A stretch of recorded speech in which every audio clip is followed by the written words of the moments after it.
OOCS into a wider galaxy, part 216, The Pirates. She enters the call and looks confused for a moment. Miles, beloved, where are you?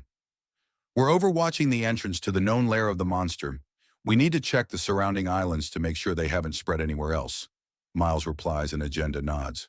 Right, yes, that works. Girls, I know you all hear me. 10,000 warriors have answered this call, so I will be frank. There are monsters on our beloved Vusa. How they got here, how long they've been here, and why do not matter. These things threaten our home, whether you were born here, reborn here, or came to live here. These things are not welcome. Miles, beloved, you and your team are the most well-informed, and you've gathered them all I see. Explain what these are. I'll grab one, Franklin says as the axiom around his hands glows, and there's a screeching as something is lifted into the air and highlighted. A thrashing, multi-armed horror with massively oversized jaws. These are known as a slaughter swarm, a now illegal bioweapon that became illegal because it will regularly slip its leash and go after civilians, with its hunting patterns basically custom designed to see babes in their cribs as favored prey. They are a combination of 5 peoples with the DNA twisted until it's a primitive horror that adapts to its climate, has immense physical strength, an enormous healing capacity, and, as you can see, natural cloaking like stealth. All told, the only reason these things haven't run rampant is that they're weak swimmers and our world is broken up into many thousands of islands. Any questions? 5 people? What 5 peoples? Drin, Yorgwa, Baygrob, Cloaken, and Brute Arcana. That's the DNA profile, but all of it dragged backwards into a more primitive state. If you were to do it to my DNA, you'd get something like a gorilla out of it, Miles says. Upside, these things have a weakness built in, Franklin says before pointing to Beck, who pulls out a laser pistol, shows it off, and then shoots the slaughter swarmer. It catches fire and begins shrieking. The baby eaters catch fire really, really easy, so we're going to use fire. Fields of lasers and flamethrowers, gouts of plasma, doesn't matter how. These things need to die, and we have the tools. Thank you, Franklin, Miles says as the creature is suddenly pulped, and the mound of flesh and gore being held in the air is quickly covered in a low-burning flame. Franklin lets it drop. Now the trick is getting a proper search pattern going. These things breed fast and can apparently switch genders to impregnate themselves. Meaning if we miss even one, we're going to have to do this all over again. They what? Mercy asks on the call. You heard me. Apparently their Yorgwa DNA means that not only do they adapt to local temperatures and can reinforce hurt parts of their body, but can switch from male to female and self-impregnate to lay eggs. Dozens of eggs every 2 months. With the timeline on and assuming a low end, we're dealing with just shy of 1,000 of these things here. And that's if and only if the cave we cleared out when we took Vuxa was the only such example. Might have been, might not, Beck says. I've been digging through old archives to see if there's anything about urban legends or missing person reports that weren't clearly the slavers and criminals that ran Vuxa before. The ones I can't pin on gangs or the serial killers are spread out and all over the place. So it's either nothing or they might be everywhere. There's more than enough wildlife to sustain these monsters. They might only be here. The problem is that they lair in dark places and need at least infrared vision to be seen.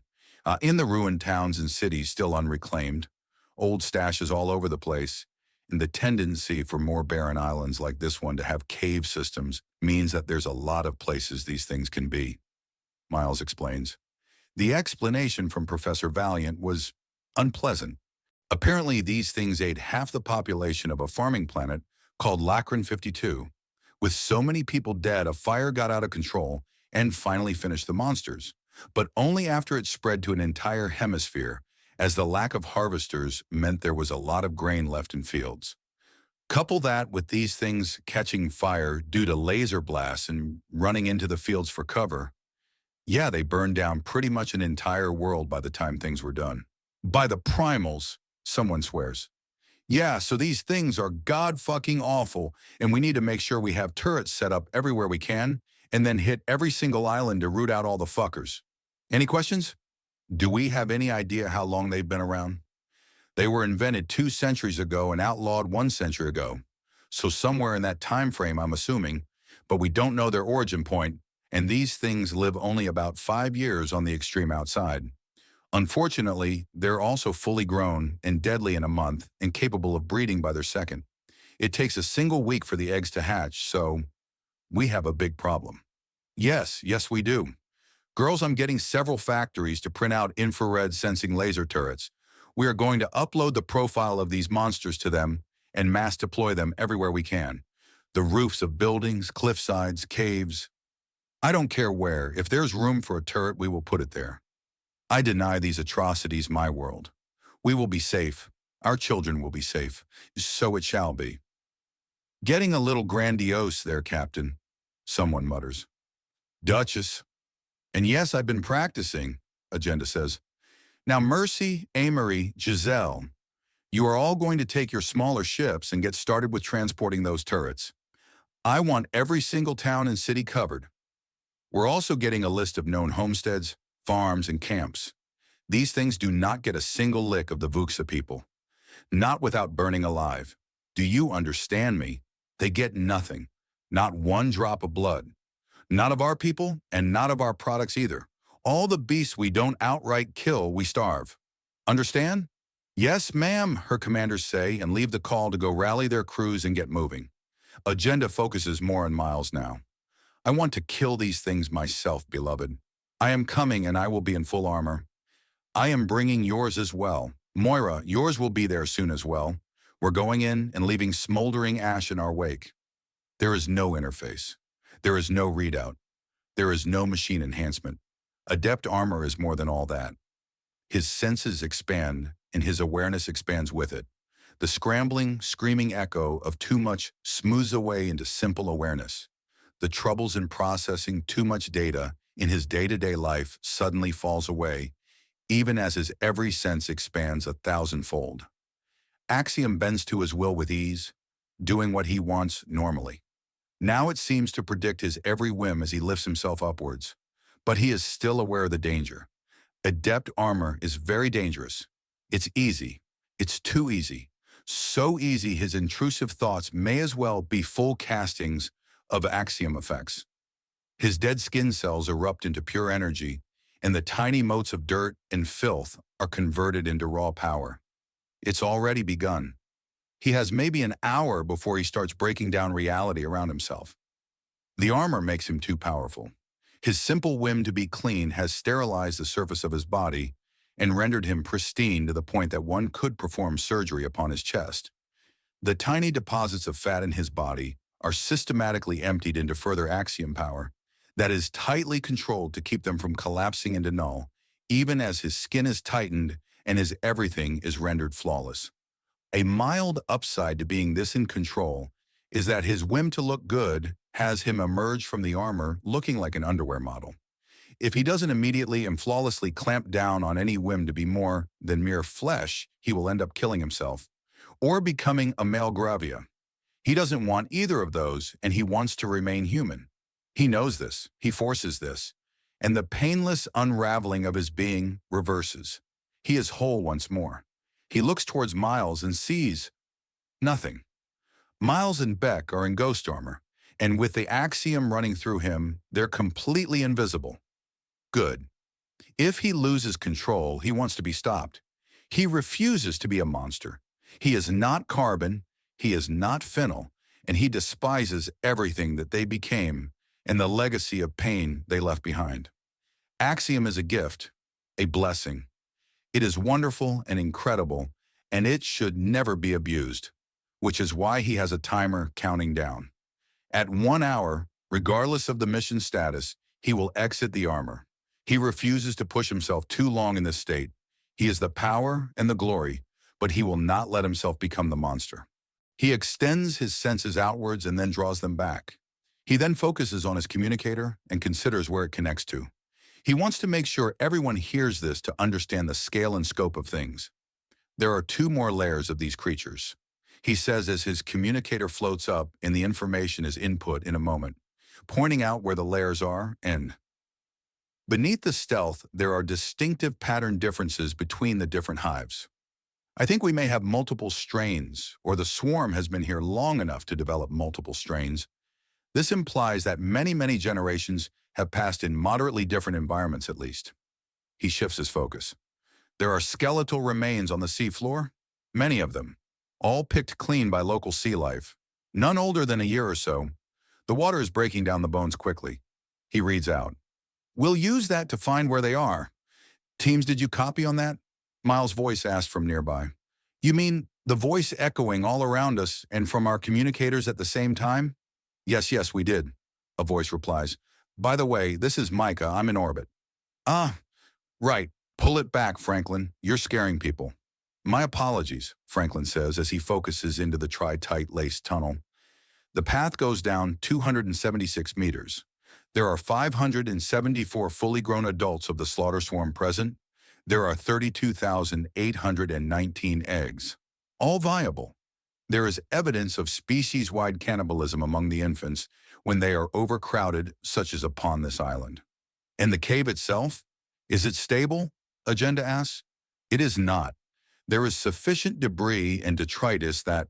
Shit, I'm sorry, Franklin says, and he activates the emergency shutdown method of his armor, and he slips out of it. He was seeing things in raw energy again. Damn, I'm sorry. The armor is too much today. It's all right, Miles says, putting a hand on his shoulder. He can see him now. Just finish the report. The cave is unstable, and the creature leavings are still flammable. If we go inside and start burning, we drop the mountain on us. What's going on? Why did you eject from the adept armor? Moira asks. I have mental issues. I'm a powerful adept, too powerful in the armor. Today is a bad one, and I knew it would be a bad one when one of the first things I did was damn near sterilize myself for wanting to be clean, then reshaped my anatomy for wanting to look good and had to pull back from dissolving into a living axiom construct. I can generally tell when things are about to get worse when I start seeing the electron, proton, and neutron composition of things. That's not normal. I'm not a normal adept. I'm a technomancer. What does that even mean? It means that I have systematically done everything I can to learn and internalize exactly what I'm doing with Axiom. This makes things easier and easier until it's too easy in the armor. A technomancer is a very educated adept that understands things so clearly they can teach others. It was my idea. Figure it all out, figure it out, and make it so easy you can teach it to a child. Make it instinct. The problem with instinct, though, is that it's automatic, and when it includes things like rearranging the state of matter and energy, then there's a very big problem. God knows what I might accidentally do to my wives or children if I put this thing on near them. You're afraid of your own power? I have the power to reduce something to less than base atoms and use its remains to shred the laws of physics like a toy. I'd have to be insane to not fear it. What are you afraid you'd do? I have sensitive ears. If my child starts screaming, a flicker of whim might destroy the part of their brain that lets them do that. I've had nightmares to that effect. A puppet to my own power, to my own damn urges and thoughts. All right, calm down. You exited the armor, and you've highlighted the problem. You did well. Stash this, get into normal armor, and let's get to it. Miles orders him. Yes, sir, Franklin says.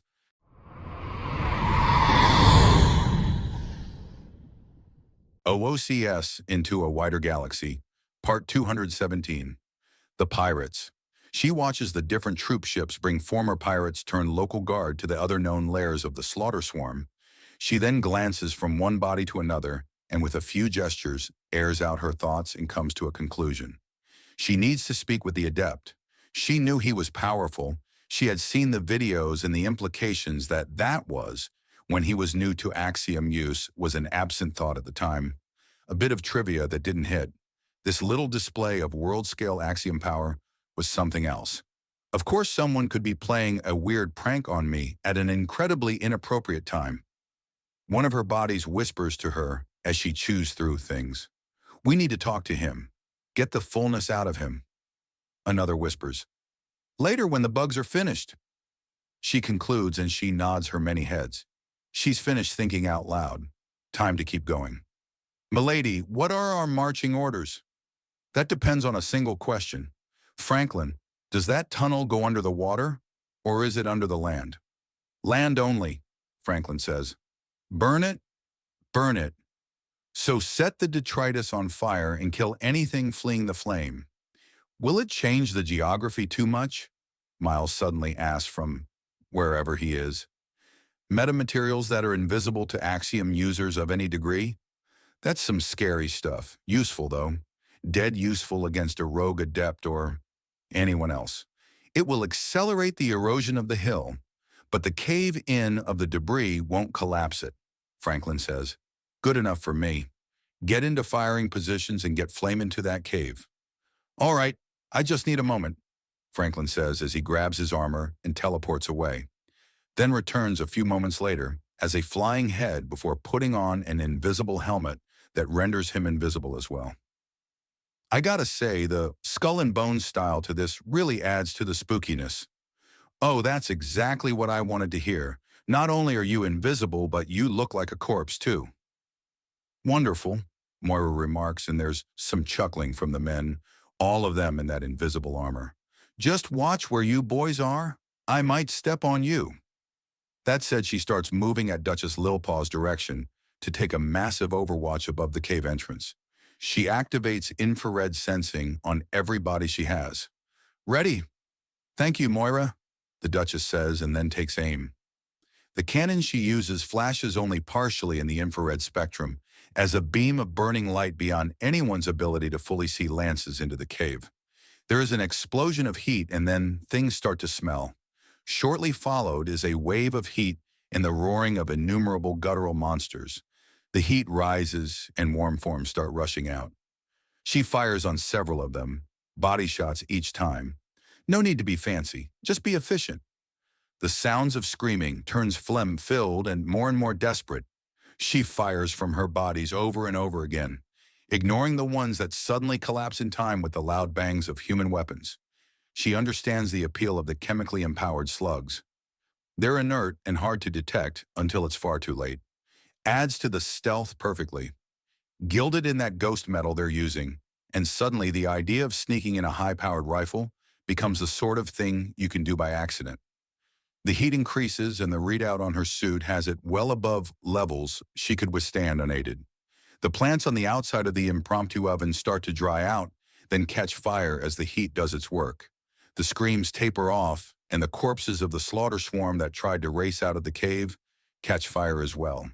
For all that it was easy, it was like staring into the mouth of hell for a few minutes. Thank every god we know that these things have thermal shielding, Beck remarks. You're welcome. Franklin chimes up, and there's a snort from Miles. You are no a god, Beck replies. Do I not smite the wicked? Do I not answer prayers? Do I not create and destroy as per my creed and command? Franklin's tone is odd. He needs to work on it a bit if he's trying to be funny. Okay, dial it back, Thor. We have more work to do. Since when do you answer prayers? Carbon and Fennel, you cannot tell me people didn't pray for them to die. I thought that was you smiting the wicked. I can multitask. I'm divine like that, Franklin jokes. At least she hopes he's joking. Now would be really weird time to develop a god complex. He had just rejected insane power because he didn't think he could handle it. That's pretty much the opposite of a god complex. She needs to have that talk with him. Everyone, this is Duchess Lilpaw. Our first cave of monsters is finished. Watch your fire. These things coated this cave in a flammable mess. Make sure you're not walking into a fire trap, and if you are, make sure you're in properly sealed heat-resistant armor. It was like a cremation chamber. There is an enormous groan followed by a crashing sound and a massive cloud of dust rolling out of the cave as it collapses. Told you, Franklin says. You only get to say that when people don't listen to you. Miles chides him as the dust clears to reveal the cave completely collapsed in on itself. A rock falls from above. Then there is a sensation of Axiom moving. What are you doing? Miles asks. Making sure something stupid doesn't happen. Franklin replies, and the hill crunches down from above, and there's another gout of dust from the now much more thoroughly filled cave. There, now it won't randomly come down further, or a rock slide or anything like that. But there's tritite in the hill. You can't affect tri-tight. Not directly, but it's not pure tri-tight. So it went with the rest of the hill's composition when I crunched it.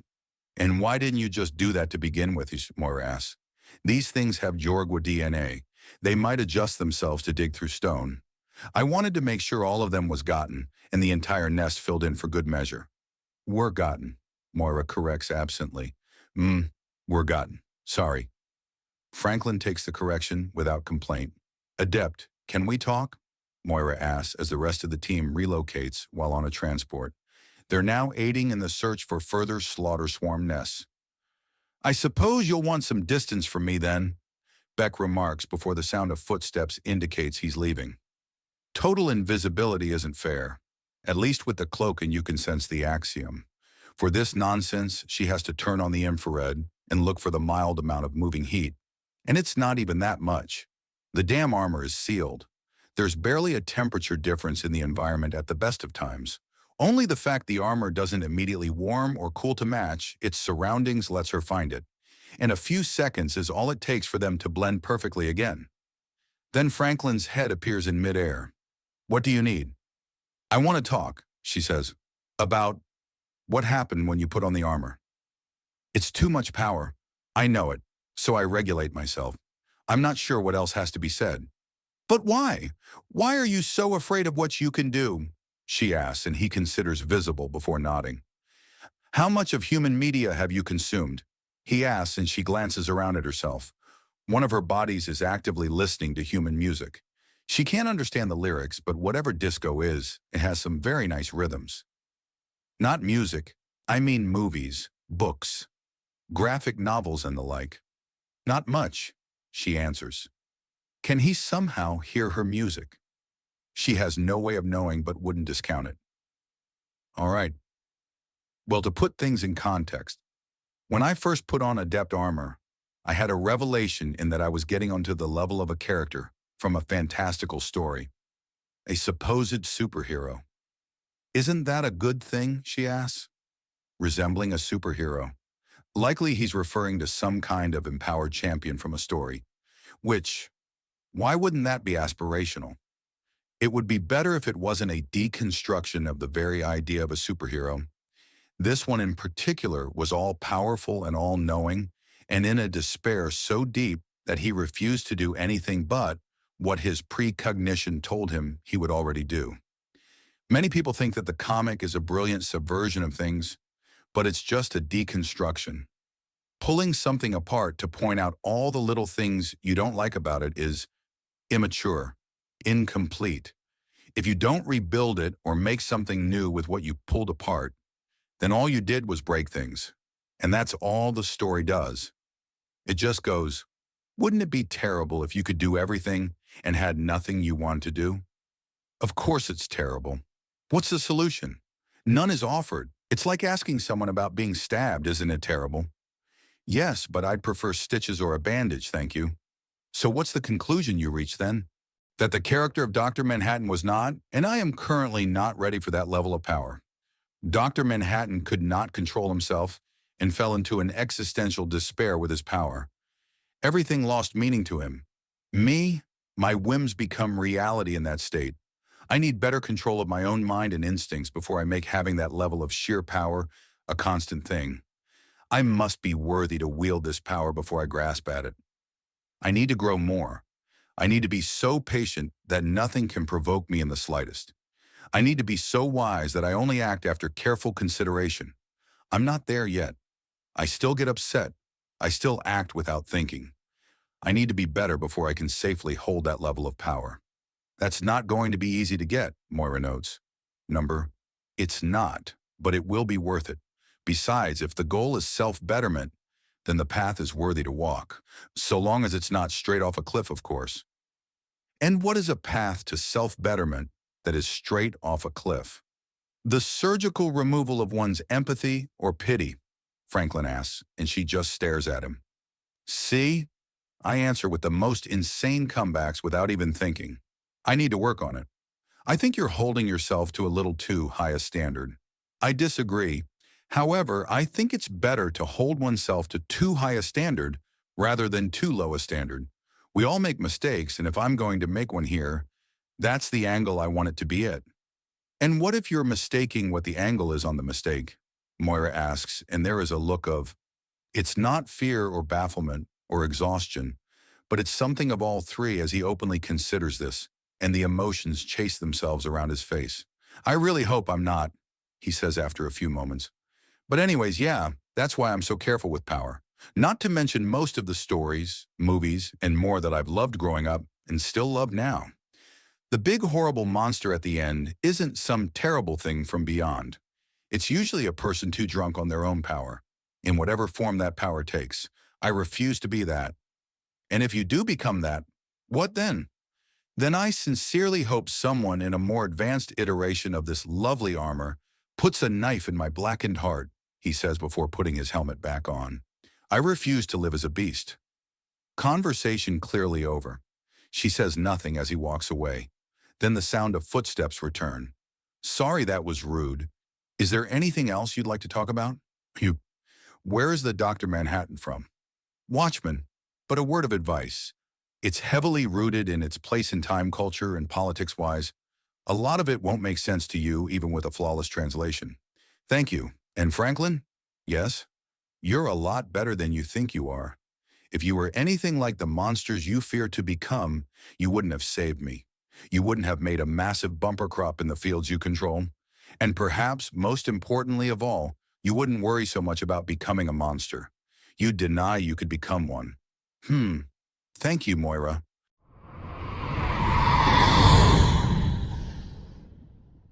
OOCS Into a Wider Galaxy, Part 218. Elsewhere, with Others.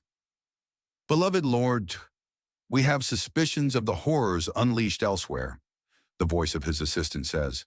The touch of his soft pink and white hand is a gentle caress that despite his distress and unhappiness still carries so much care and sheer love that the whole of her being is filled with joy. Are you certain? His voice, purest song made manifest, asks. Yes, it's... She struggles to control herself, and his touch leaves her as he sees her trouble.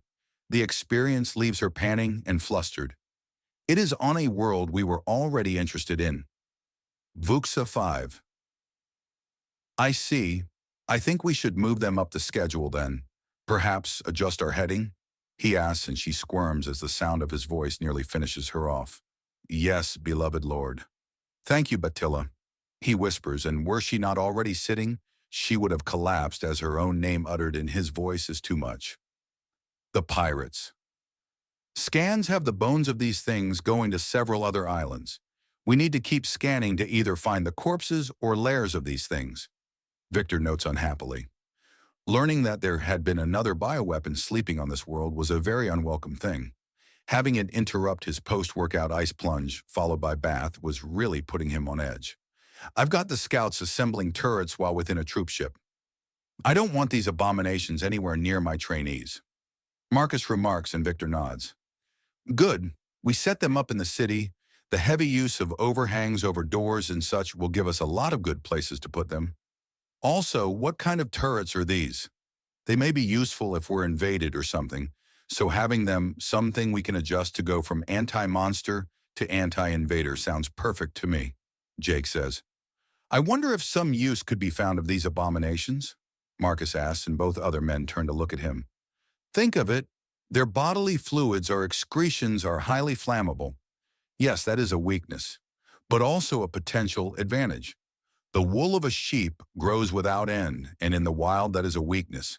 But to a civilized species herding the sheep, it is an advantage. The difference, however, is that while a sheep is a placid animal that might bite or kick if highly stressed, these things are aggressive beasts that will try to kill you at every opportunity. One's a lot easier to contain and harvest than the other, Victor reminds him. It was merely a passing thought. Still, if it is possible to breed or splice something that naturally produces a biofuel of some kind, it could be useful. You can't tell me that these creatures, if visible, and given the temper of a sheep, wouldn't be useful. If they weren't outright baby eaters or out-of-control terror weapons, they would be useful. The problem is that they breed out of control, and we don't know how many generations have passed for them to apparently develop visible differences between the hives. That suggests a tendency to mutate, meaning any kind of placidity would be bred out in short order, Victor says. Fair, Marcus concedes. You're not really arguing that well, buddy, Jake remarks. This isn't an argument. I'm thinking out loud and considering with both of you acting as voices of reason against an intrusive thought, Marcus says. Honestly, the best use I can think for these things is having them as targets for the cadets to get used to switching to infrared and making sure they go for body shots with their lasers. Unless these things are good jumpers. I don't want the kids at risk. Somehow it makes it worse that your plan for these things involves them being horrifically hunted down by the most psychotic and monstrous people imaginable. Victor notes, children are not monsters, they just need direction and focus. I remember being a child. I can assure you that the near entirety of my moral compass was on whether I could get away with something or not. I needed a very firm hand to avoid hurting someone. And you got that firm hand, as I provide one for my cadets.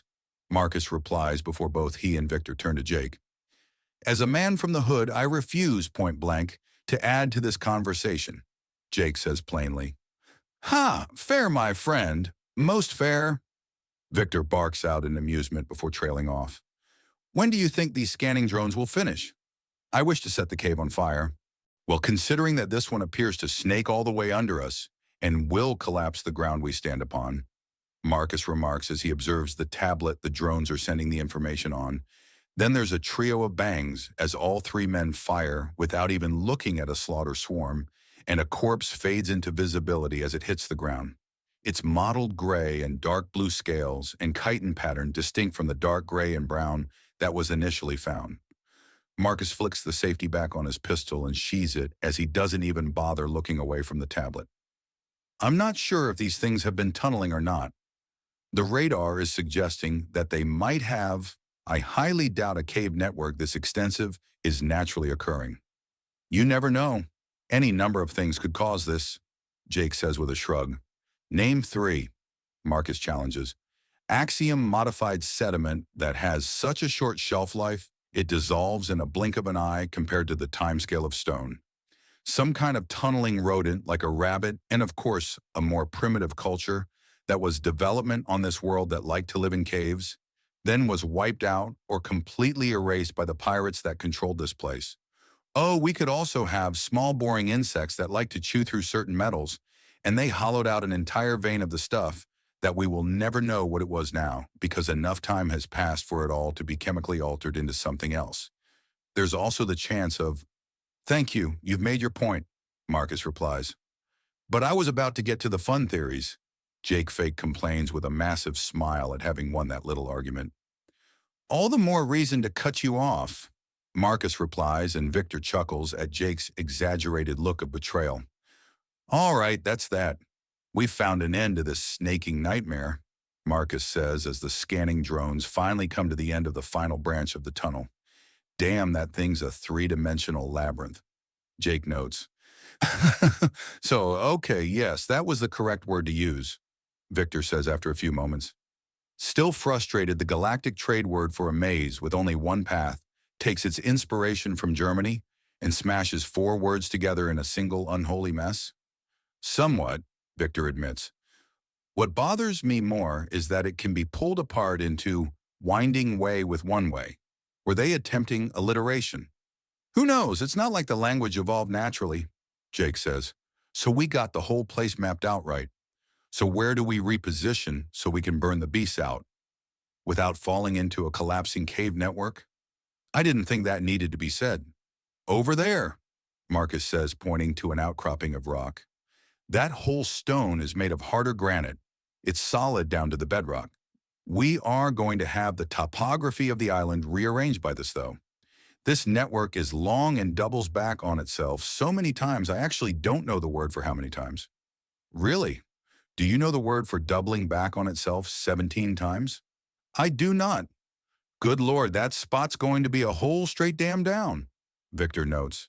Yes, it is, Marcus says before cracking his neck. So let's get started.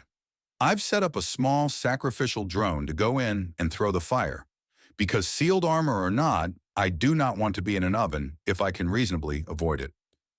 Reasonably avoid it. Just reasonably? I'd unreasonably avoid it and never step foot into the closest we can get to literal hell without actually dying. Jake jokes as all three men head over to the outcropping of granite.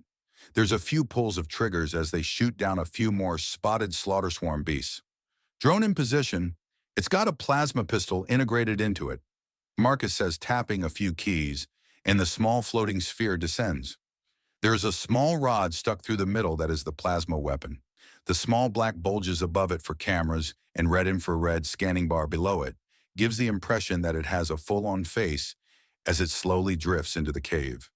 Then after 100 meters of traveling well away from the floor and out of casual reach by the swarm, it orients down and the nose gives off a thin plume of blue plasma directly at the detritus below. The drone is lost in a moment and reduced to slag. The spiraling and winding cave echoes with the howls of unholy beasts in a sudden panic as they recognize the death on approach. Outside, 3 sets of eyes widen at the heat readouts. God damn, it must maintain its combustible nature when it's in the air too. The whole place is filled with gas and coated in oil, Jake says. How extensive are the tunnels again? Victor asks, and Marcus holds the tablet to him.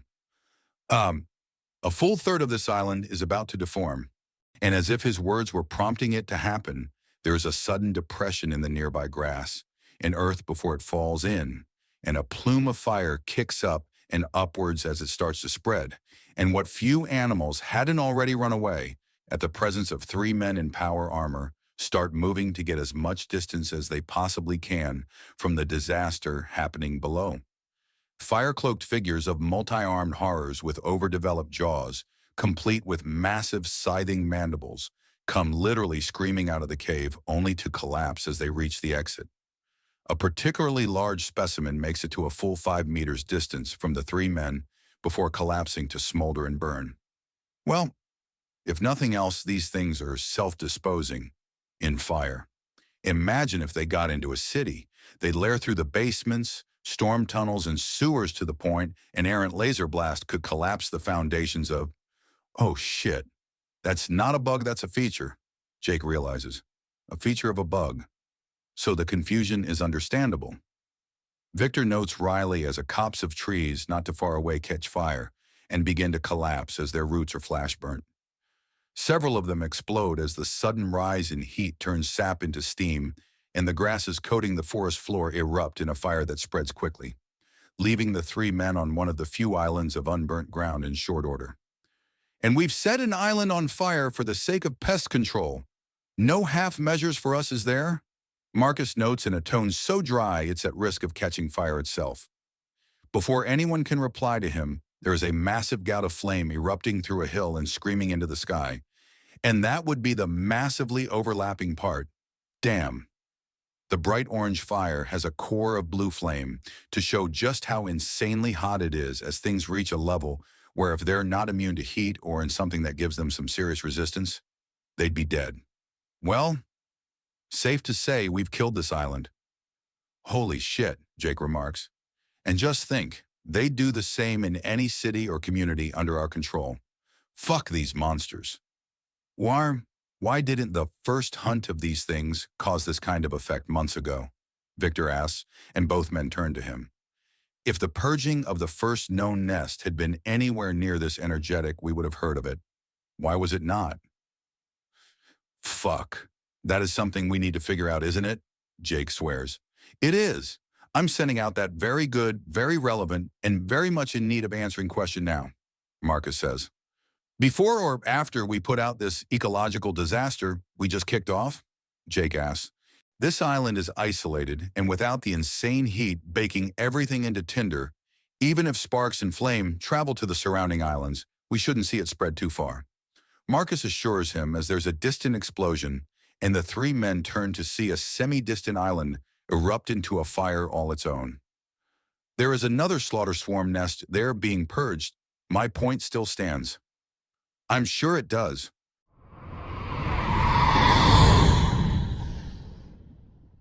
OOCS, Into a Wider Galaxy, Part 219. The Pirates. 14 islands. Smaller ones granted, but having roughly 200,000 square kilometers of land on fire is a problem. Agenda notes. And now you bring up a very real concern that there may be a more patient and stealthy variant. To be fair, we brought it up early in the burning, but everyone was busy then. A good point. Now, what do? Agenda asks. Simple, we return to the initial infection point we found, and we autopsy what remains we can find. For some reason they didn't burn, and while decay has no doubt set in and damaged the data, it won't be completely gone, and it will give us a starting point for why the hell the first nest of these things didn't go up like an oil field. I can get us there more or less instantly. Granted, we'll need to be helmet off for the first few moments so I can actually grab you guys with the axiom, but slap them on after, and any remaining monsters won't see us. See? Number smell? Maybe. Ghost armor causes minds running with axiom to skip over us, but not what we leave behind. Our scent might send them berserk, and if there's enough intelligence in this wing to track footprints, means that we can still be found. Marcus says, Fine, I'll bring someone else. Son, Takata, care to carve up some unholy horrors? We can make a contest out of this, Franklin offers. And will you part of this? I may or may not have forged a longsword recently, Franklin says, and there's some light laughter. All right then. Lou, you Chinese filth. I declare a contest to see whose blade work is better. Vile Japanese, I accept. My hook sword shall carve 1,000-fold as many as your pathetic katana. What have I wrought? Franklin asks in seeming horror as they're snickering all throughout the call. Just don't get overeager and carve each other up, Agenda orders. In this armor, we're more likely to break our swords if we turn them on each other, Franklin notes. Still, we need to get started on research. Look up the most common mutations of the slaughter swarm and narrow down the less flammable ones. Information is key. Elsewhere, with others. Beloved Lord, we have confirmation. They're looking into likely mutations. No one looks that up unless they're creating or dealing with the wretched abominations, she says, looking back, and her eyes rake over the form of chiseled perfection, somehow perfectly soft and inviting, while also being unimaginably hard, defined and tempting. His natural movements more sensual than any deliberate seduction or pose.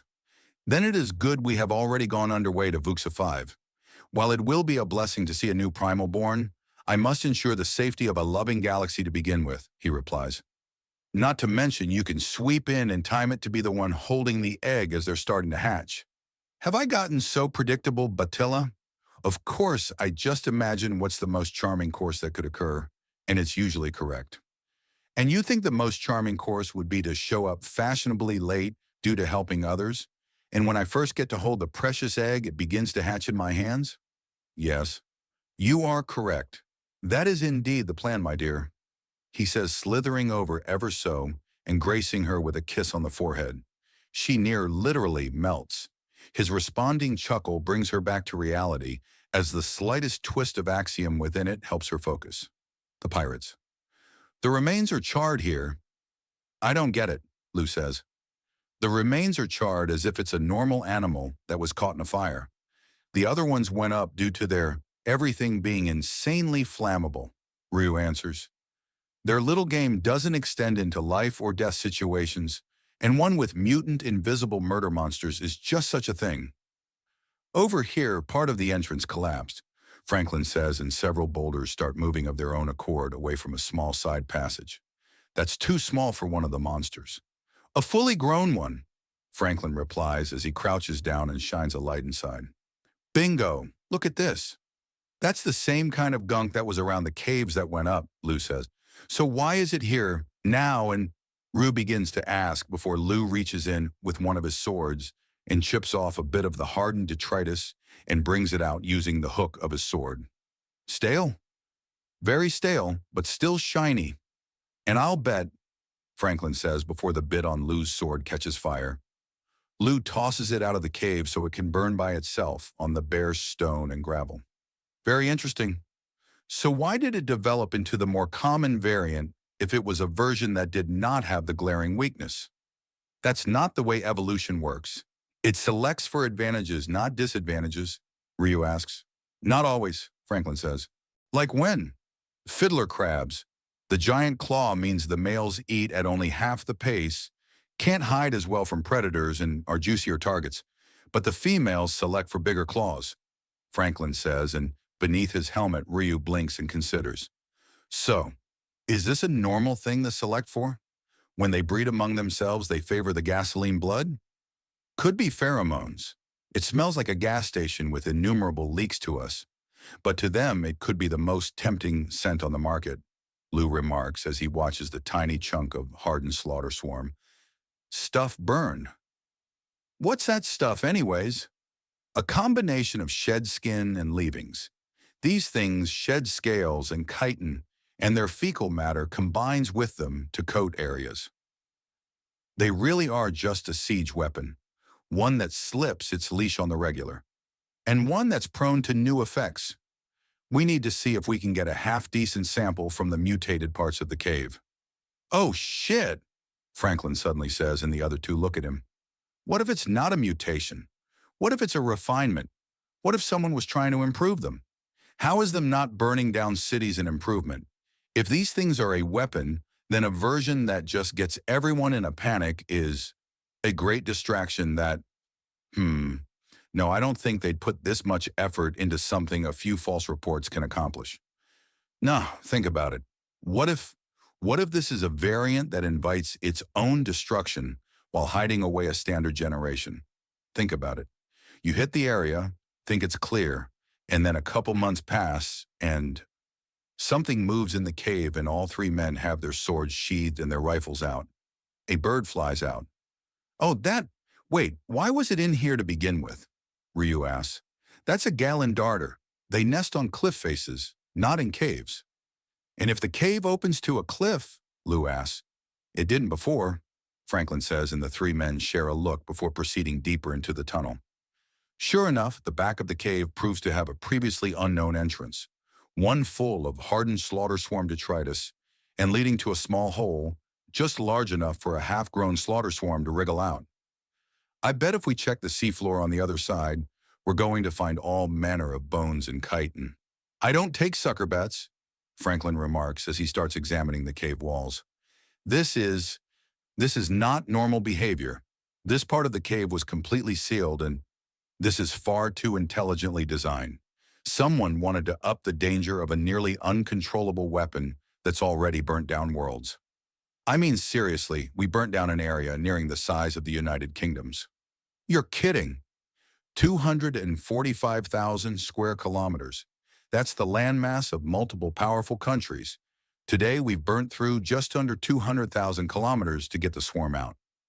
There are muttered invections that Franklin can't fully understand from Lou and Ryu as he continues looking around, reaching into the hardened leavings to pull out a partially intact sphere that's covered in a dark brown resin. A very flammable egg and resin, but an egg and resin regardless. What do you think? Enough room for a few thousand of these at the least. But what made them hatch? Could have been anything, and wait, turn that egg. Lou orders, and Franklin slowly shifts his grip on the hardened chunk. The deep brown of the egg slowly turns a paler shade. The color changes. Why? That is very curious. We should take this back as a sample. Something is up, and I don't like it, Franklin says as he feels his mind buzzing. He's missing something. He doesn't like it. He glances back into the cave, then back at the marked egg in his hand. It clicks. Fire. It all boils back to fire. This nest was a fucking time bomb genetically built to be hidden and set off when the rest of the cave was purged by fire, Franklin says. Kuso. That would fit, Ryu says with a growl. Who brought this here and why? This is more than just an escaped bioweapon. This is an improved one. One designed to counter the containment methods. Why? Was it not deadly enough? Was it not terrible enough with these horrors stalking into homes to devour the young? Apparently not, Lou says with a growl in his voice. Let's look through the rest of the cave, see how many of these little surprises were left behind. Duchess Lilpaw, this is Franklin. We have bad news, Franklin is saying into his communicator. Get it over with. What have you found? The initial strain was modified to counter normal containment methods. We found one hatched nest that reverted into a normal slaughter swarm and are now looking for others. You need to set up surveillance around the Purged Islands just in case there's been further modification. Fire might spread them now. Franklin says, and he's fairly certain that she uses 3 languages in as many foul words. He recognizes none of them, though. Scour that cave, get your adept armor on, and give me an atomic scan of that nightmare. I want these things dealt with. Agenda orders, and Franklin pauses. Yes, ma'am, he says after a bit. Son, Takata, did you read that? Copy that, Lou says. Confirmed. Ryu answers, and Franklin nods. He then pulls off his helmet and is suddenly gone. Then he's back, covered in the vaguely brass-colored Kutha armor, and he's not glowing, but the light around him is more powerful as things start distorting. There is a sheer weight to things that makes it hard to breathe and every action deliberate. There are 814 successfully hatched eggs. There are 622 skeletal remains at the bottom of the cliff. Franklin intones in a dead voice devoid of emotion and concern. He is unnaturally calm and detached. There are a further 8 additional nests throughout the cave system. However, all but one of them are no longer viable. The final one retains its viability and is awaiting a short burning cycle to begin hatching. There is a film of specialized anti-thermal armor on the outside of 1,005 separate eggs that remain viable.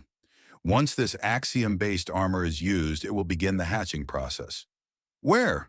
Lou asks him, and Franklin waves his hand. Normally, portals have a structure around the edge, be it the physical doorway it's in or a bright layer of axiom power. In this case, Franklin has made a shortcut in space and time, and it's simply there. It is 222 meters from our current location. Take your third left, followed by a heading to the right at each opportunity, Franklin explains. Bring it out. I want it up here. I understand, Franklin says, and there is a circular gesture with his arms. The image of the unhatched nest shifts, and in the middle of the cave, where the image was, is now a chunk of stone that has a hollowed-out hole in it, complete with the nest. Is there more you foresee my use for? Can you file my taxes? Lou asks. You are a lord upon this world. Taxes are filed to you, Franklin says before winking out of existence. Both men start breathing more easily as the invisible pressure that was on them is relieved. All right, Pickup, we have a cargo for you and need to get this into a biolab for study and proper destruction ASAP.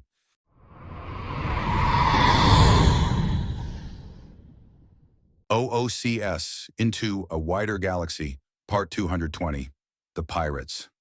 Captain, we have an issue. Jing-A calls her and Agenda nods. The girl preferred to call her Captain still. In other people, it could be annoying. From how respectfully the simple Nagasha said it, it wasn't a problem. The respect was still there. And that would be? 12 ships just entered the system. Weren't we expecting 2? Jing-A asks and Agenda pauses. List out the names. Some of them are really weird.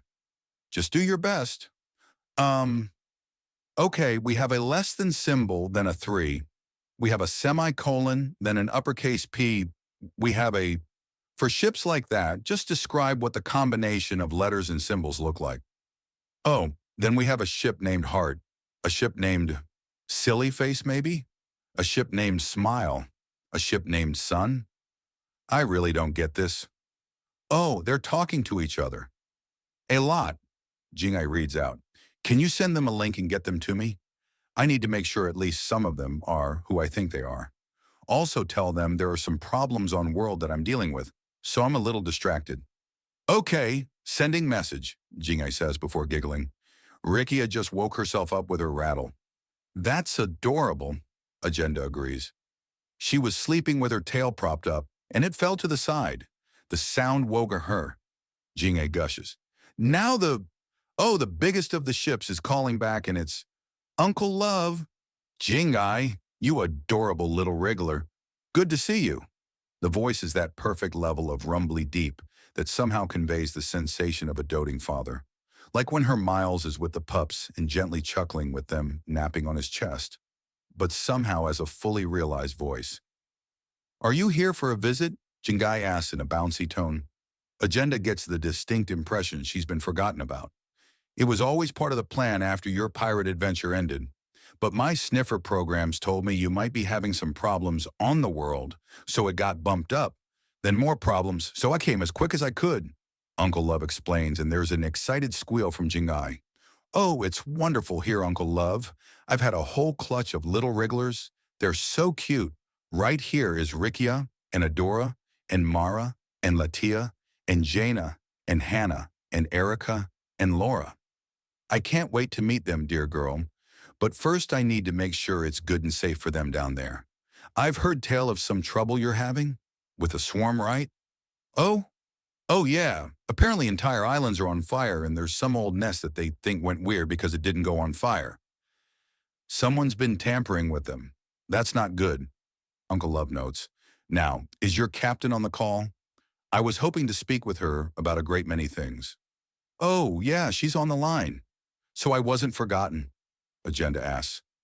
Of course not, dear girl. But when one of the dear daughters of my beloved sister is before me, I can't help but gush, Uncle Love says. Now, I understand that there's been a recent search for information about the slaughter swarm here on this world. Please tell me that you're simply finding a failed attempt to create them and not making them yourself. We're burning out hives. The topography plays to our advantage, though. Vusa has many thousands of tiny continents, or large islands, so they're relatively contained. But we haven't dealt with these things before, and... Oh, whoops, there's another call waiting. I don't know how long they've been waiting. Hold on, Jingai says, and the call becomes a conference call. Jingai, that's not a... Agenda begins before an amused, shushing noise from Uncle Love can be heard. Let her work. You'd be surprised at the results Jingai provide. The little ladies find such wonderful answers to many of life's problems. Uncle Love says as this image, along with Jingai's, shows itself. He is a breathtakingly handsome, primal Nagasha, with hues of gleaming white and soft pink in his scales. His face radiates compassion, care, and patience, and stirs memories of her father. Then his expression shifts and she... Stop that, she tells him, and there's a laugh akin to music. My apologies. I'm no homewrecker, don't you worry, he assures her as another 3 images appear in the call. 2 military-looking humans and one of them a Miak woman. You're no Miak, the woman says. No, I'm not. A pleasure to meet you. I am the head of the other 10 ships that appeared at roughly the same time. My name is Sal Sharon, although most just call me Uncle Love. Is that part of your theme as a primal? One of the humans asks. It is, although, if the description I received is accurate, you are Observer Wu, are you not? And Captain Rangi from Earth. Recently you visited where my dear little niece and her new husband were building a happy home on Lacran, Sal Sharon says with a smile. Anyways, who is your other friend? The solar wind from the looks of the IFF. Looks like the young lady has taken some battle damage. Are you all right, dear child? Do you need help? We do, but why are you... They're receiving help from us. Captain, is this about the ship we were told about from the Inevitable? Jingai asks. Oh, I've shown up at the same time as expected guests. How rude of me. My apologies for getting in the way, Sal Sharon says with a beatific smile. Please feel free to approach Vusa first. Oh, I wanted a hug, Jingai says, and Sal Sharon laughs. Well, in that case, Batilla, my dear, bring the fleet in a safe, controlled manner after the Inevitable and the solar wind make proper berth. I'm going ahead, he says, and disappears from the call on his one end before June lets out a cheer as he appears next to her to give the smaller Nagasha an enthusiastic and loving hug. Uncle Love! Jingai cheers as she receives a kiss to the top of her head, and then the primal Nagasha shakes his rattle to lift her children into the air. They're adorable, Jingai, he gushes, and she laughs gleefully. I don't think either of them will be too useful for a time. I can multitask, Sal Sharon notes. Spend time with your niece, good sir. I need to speak business with Lady Lilpaw here, Observer Wu remarks. Being dismissed out of hand, will novelties never cease? Sal Sharon notes as he reaches over and mutes the part of the call where he's catching up with Jingai. Well, I did not expect to arrive at the same time as a primal. I assume they were all headed towards Lakran after what happened, Observer Wu says. If there is news, then it's been kept on the down low. Although it has been noted that all known primals are making a pilgrimage, perhaps it's best discussed in person. If a group of people widely considered as divine wish to keep something a secret, it seems prudent to go along with it, if for no other reason than to avoid potential drama and issues, Captain Rangi says. I agree. Now, we currently have a situation that has us on high alert, but you discussed refugees? Slavers. They attacked our ship and the inevitable saved us, the Miak says. I am and a former third mate and acting captain of the Solar Wind. Much of our former crew and family were slaughtered by the slavers, and we have been commissioned by the Undaunted to help ferry the many in stasis captives of the slavers that have been recovered. We've just scared up several layers of the Slugother swarm, so they may be in stasis a while longer. In orbit preferably until we can do something about them. Jingai and Salsharan's part of the call unmutes. About that, I'll be lending my assistance. I hate those bugs and will be helping in both their extermination and in the rebuilding. Thank you, why? Agenda asks. Lakran 52 was a lovely world that I had many good memories on. I may be one of the few fleet-born primals, but that fleet's initial birth was Lakran 52, closest I had to a homeworld. Ah, vengeance. Perfectly understandable. Number love. I am the primal of love. It is for love of the innocent and in mournful remembrance of the beautiful fields and magnificent cities rendered to cinder. I do this, Salsharan explains. That's call revenge. Oh, hush, I'm loving, not spiteful, he says in a somewhat snooty tone before chuckling deeply and playfully. Then muting his part of the call again as Jing'e starts to explain all the little preferred sleeping positions and slight differences in music taste. Apparently, they start dancing at different times to their favorite songs. Franklin, are you with us? Miles asks as the man just stares at a wall. They're in a laboratory viewing room, gives them a good view of the numerous automated turrets being set up to keep everything safe, or safer. They need information on the slaughter swarms sometime last week and with an entire viable nest being studied. No one wanted to risk things. For all they know, this might be a variant that is combat viable in seconds rather than weeks after hatching and will go for the throat after wriggling out of the egg.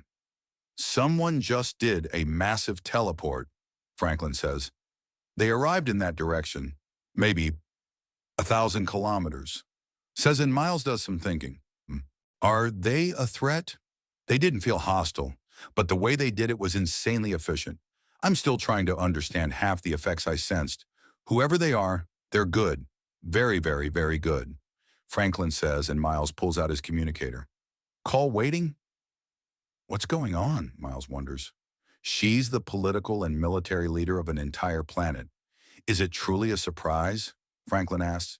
It's her personal communicator for getting around that nonsense. She has to be talking to someone Jingai would send her way if it's busy. Ah, and it's not that hard to convince Jingai something is important. She'll give you the link if you just tell her it's important to you. She's naive like that. She's still winning, Franklin notes before snorting. Actually, it's kind of hilarious if you think about it. She's the mentally impaired daughter of a crime queen goddess who goes out to be part of a pirate crew and ends up helping take control of a planet. Whether deliberate or accidental, that's the sort of thing that would make Mama proud. If there's anything you can say about Jingai, is that she is game. The woman is an enabler among enablers, Miles says. What have you been getting up to with her? Franklin asks. That's my business, Miles replies, unless you want me to start asking about what you do in your own home. No, I don't, Franklin replies. Still, that teleport you sensed, that's at a distance you normally can't sense things. Anyone with even an inkling of being an adept is going to feel that for a long, long ways. A lot of power was used, more than I normally can without inducing an accidental null cascade. What about in armor? More, I think. Whoever that is. Even in the armor, they're liable to be better than me, Franklin says as he turns his gaze back to the wall. Or rather what's beyond it, then turns back into the lab. Something just happened with the eggs. What happened? It was like a switch was flipped. The axiom just started flowing differently, Franklin says. The scientists working in the lab are rushing around. What has happened? Miles asks. I don't know, Franklin says plainly. I do, a new voice says, and there is an audible screech of axiom as Franklin reflexively tears at it to shove a literally atomic blast into the person that just appeared. The blast is caught between two pink hands. Oh, very nice. Even most annihilation adepts don't realize that the leavings of their annihilations are useful too. Very clever young man. It's an enormous Nagasha man with a playful personality, a face that is pretty, handsome, and beautiful all at once, and a sculpted physique that is not at all hidden by his tight clothing. He crushes the attack that can destroy entire starships in a single blast without any seeming effort. Your pardon, please. He then slithers clean through the solid window and all the turrets deactivate. The scientists calm, and the nest of the slaughter swarm atomizes. I appreciate you trying to understand what they are, but I assure you, the things are best when reduced to a paste or a char, and in no other manner are they acceptable. Were you seriously going to ram a nuke into him while everyone was here? Miles demands Franklin. I was going to hold it in front of them as a threat to never do that again, but he pulled it out of my hand without losing containment. Okay, why did you feel the need to threaten him with a nuclear blast? That was not a normal teleport. I didn't sense anything. I did, and I'm still processing what I sensed. That sheer level of control and power is insane. And you attacked it? If someone held the muzzle of an artillery piece to your face, would you or would you not react? Franklin asks. I'd duck. That's a reaction, Franklin justifies. Jesus, man, I've never seen you so rattled. Carbon and Fennel use somewhat similar patterns, Franklin says, and Miles frowns. Do you think he's one of them? No. I'm starting to think I may have been crippling myself by refusing to use any patterns like those two did, Franklin says. You can toss nukes around like toys and you think you might have been working under a self-imposed handicap? Miles demands.